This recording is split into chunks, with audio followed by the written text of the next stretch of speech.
President Trump says he's going to announce so-called reciprocal tariffs on every country with duties placed on the U.S. In his words, if they charge us, we'll charge them. That announcement set to come right before a key meeting between President Trump and Indian Prime Minister Modi, the leader of a country Trump calls, quote, the tariff king. So let's bring in CBS News Money Watch correspondent Kelly O'Grady. She joins us live. Kelly, thank you for being here.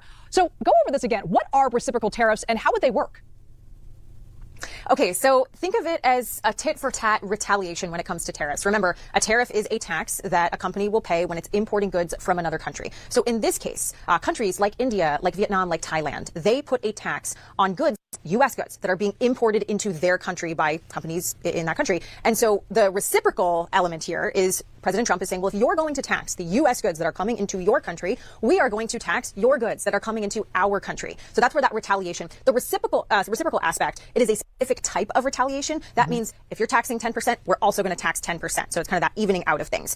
The countries that this is going to hit hardest would be countries like India, like Vietnam, and a lot of developing nations. A lot of nations in Southeast Asia and Africa utilize tariffs in order to protect their domestic industries. So that's kind of basically what it is. Here, what it's going to mean is likely higher prices for us because that tax that a company would be paying often gets passed down to the consumer. Yeah, so this is a really important meeting between Trump and India's prime minister in just a few hours. So what goods do we exchange with India, and what might Trump's tariff threats mean for trade?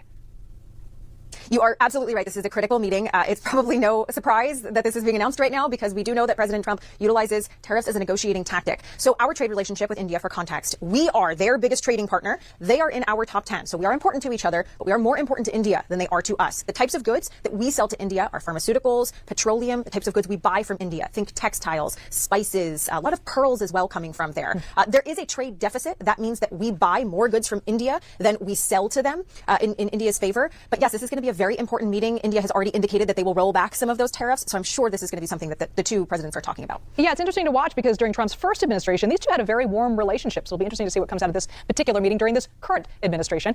There's new data on inflation, though, trickling in, switching gears. The Producer Price Index report. Tell our viewers, what is the PPI and what do we learn from this?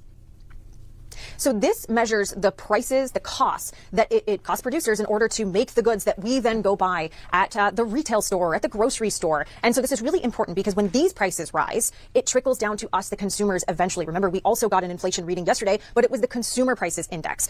What is driving this? Diesel fuel prices are up, as are travel accommodation services. So think businesses like restaurants, hotels, those types of things. But yes, this came in hotter or higher than expected. We like to use the word hotter in economics. Certainly wasn't good news, Liz. All right, Kelly O'Grady, thank you so much for that. I went to her